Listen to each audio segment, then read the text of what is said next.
Awesome. So, how we doing? I know we got a deal we need to talk about. Yep. Yep. Waiting to hear So, from the guy today, see who he decides. He said he was going to take the weekend to decide it. You want to role play it? That's great with me. all right. Well, let's talk about the deal then. Give us some numbers. I know you've wrote this down, but so everyone can see it. Throw some stuff out. Okay. What's going on? What's the scenario?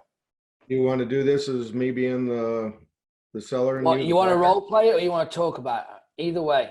It's up to you. Okay. Well, let me. We can role play. Hold on. Do I need to know anything?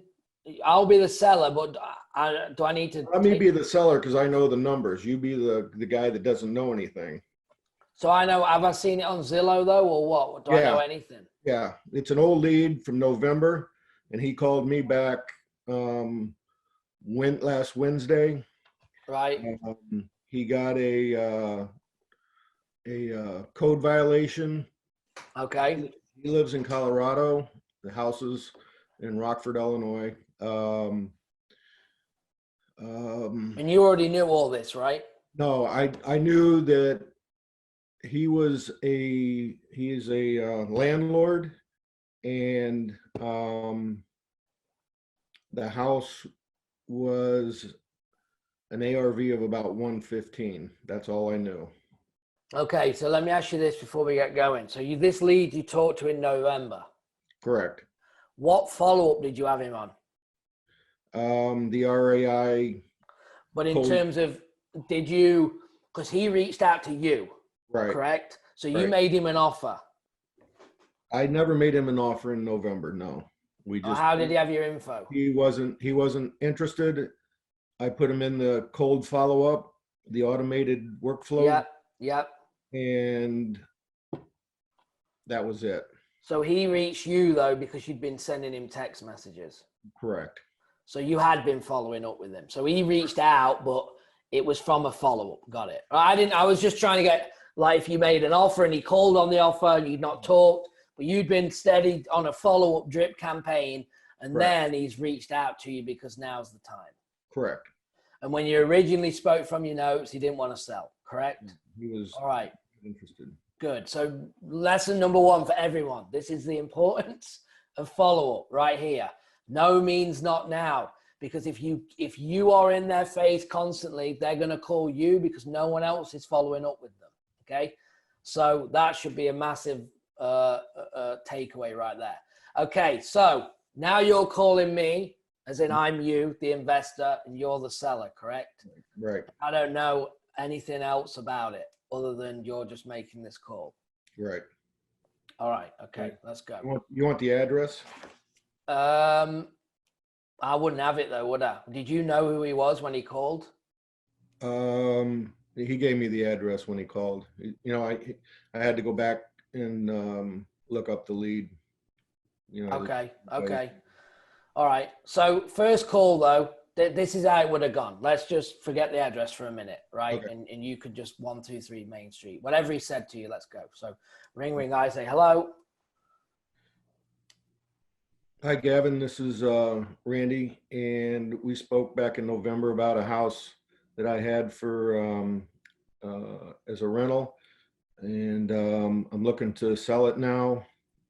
And I'm going to be quite honest with you. I've got 3 other guys that want it too, so I'm looking for some information from you and see if you're still interested in it. Okay, yeah, Randy. Yeah, I do remember actually. Yeah, appreciate you giving me a call. How you doing?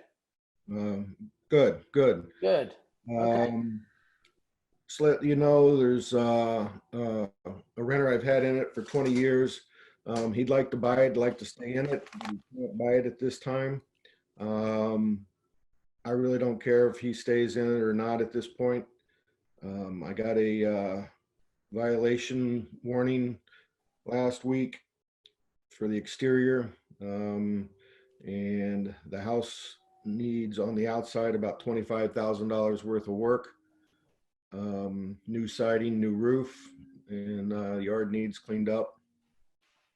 Got it. Okay. Let me ask you a few questions. What the rent is still in there? What was he paying? He's he's paying $800 a month. He's been a good renter, pays every month. He's a IT guy. I haven't been in the house for 20 years, so I can't tell you what the Okay. looks like. So based on, because you've had a code violation, so I guess that the renter's not been keeping up with the outside. Is that right? Well, he was supposed to keep up with the house and hasn't. So, Okay. So, you know, so you said 25K in work in the exterior. How did you come up with that number?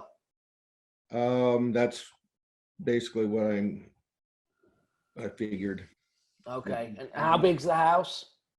It is a 2,200 square foot house. It was built back in 1930. Okay, 2,200 square feet. Off role play really quick. Is it really 22? Yeah. Okay. Right, back in. Okay, 2,200 square foot. So you think about 25K, you're just throwing that as an estimate. And you said here that you've not been in for the last 20 years. Is that right? Right.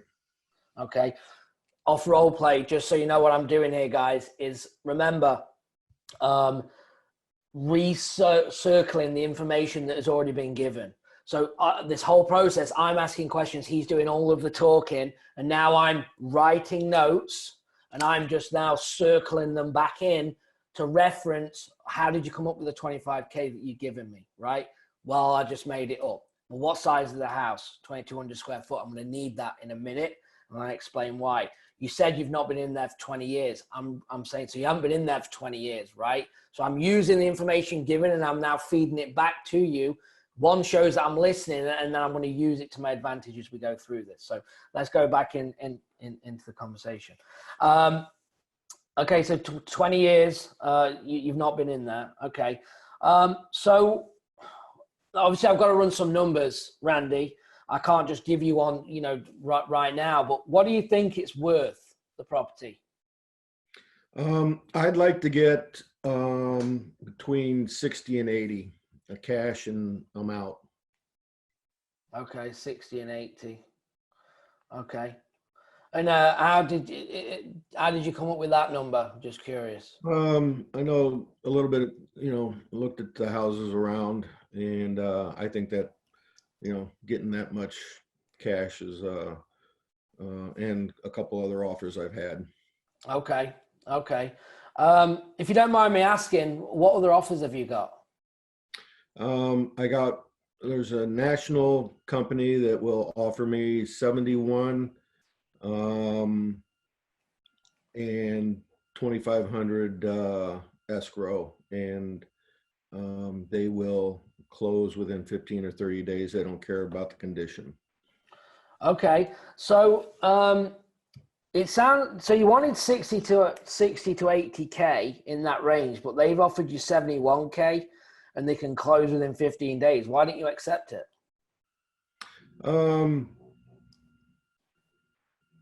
We had off role play. We had some conversation, and Okay. we got a good rapport. So so you know why I've positioned this, right? One, I've always gone to see the other offers. A lot of the time they're going to say, well, I'm not telling you that. Sometimes they will tell you that, okay? Which you did tell me. And then I want to know, well, are you BSing me? Because if you want 60 to 80, they're offering you 71, they'll close in 15 days. They're going to give you 2,500 earnest money. If that's really the case, you would have probably accepted it because it's in your price range and it's at the higher side. And why would you have given me, and I know we're on a role play here, but I know you're trying to give me really realistic what happened, is that why would you say 60 to 80 in the first place if you had one at 71? You would have said 70 to 80. You know what I mean? So there's a few there where the BS radar in my head is going off. Makes sense? Well, I kind of wanted to see where you would comp it at, because I did make an offer initially after our first conversation at 61.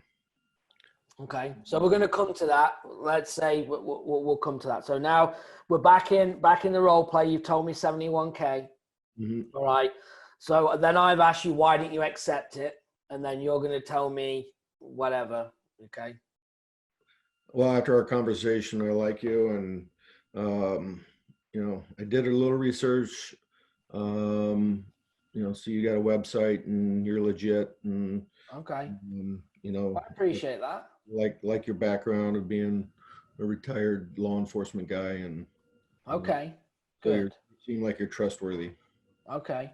Well, I appreciate that. Thank you. Well, look, Randy, I appreciate you calling me. And what I'm going to do is I'm going to run some numbers. I'm going to get back to you. I'm going to be completely honest right up the front. I've got a little concern with that you've had a code violation, okay? And he's not done the upkeep of the outside of the house. You've not been in there 20 years. I have got a concern of the condition of the inside. I'm not going to lie, and I'm sure that you'd probably agree. Would you agree with that? Completely. Yeah. So let me look at that. I mean, we're definitely going to need to get into this thing at some point. But let me run some numbers, see if I can get in the ballpark of what you need, and we'll go from there. How does that sound? All right. Sounds good. All right. Appreciate it, Randy. I'll be it's nearly 10:25. What about 3 o'clock today? How does that sound if we talk then? Yeah, that should be fine. Okay. And last question. I know that you're married. You said that before. Does your wife is she in the decision as well on this? Or is it just you? No, I'm the landlord of it. Okay. Perfect. All right. Well, look, let me run some numbers. Let's talk again at 3 o'clock. How does that sound? Good. All right. Thanks, Randy. Have a good one. Bye. Bye. All right. Simple. Okay. What to take away from this so far is follow-up call from follow-up that comes in. Didn't want to sell, now wants to sell. Okay. Could have gone a little deeper on the why, but we're already there. We already know he wants to sell. We've got to look at the numbers here. My concerns on this deal is he's not been in it for 20 years. It's a code violation, which means he's not keeping up the outside. The inside's probably a disaster. The size of the house is not in our favor, right? The bigger the house, everyone thinks the bigger the house, the better. No, not if it needs work. The bigger the house, the more beds and baths are good if it's in good condition. If it needs more work, that means more repairs. So if we have 25 on the outside, well, what on earth have we got in the inside? Because you only have to run numbers. Let's say we said it was 25 a square foot, right? 22 times 25, that's 55,000 in the inside, right? Based on $25 a square foot, it would be 55,000. Let's say this then was 1,000 square foot at 25, that's 25 grand. So your rehab cost from 25 grand on 1,000 square foot versus 55,000 on a 2,200. So condition, it's not always good. We need the price lower because of the size of the house. This is something that you can use in your negotiation. Say, look, Mr. Seller, the size of the house is, the problem here. If this would have been a 1,500 square foot or a 1,200 square foot, then the rehab would be smaller in terms of your negotiation. Okay. So gathered information. I asked questions. I had nothing wrote down just from having a conversation. Take good notes, recycle the information back to you. All right. That's what I did. That's what I want people to take away from now.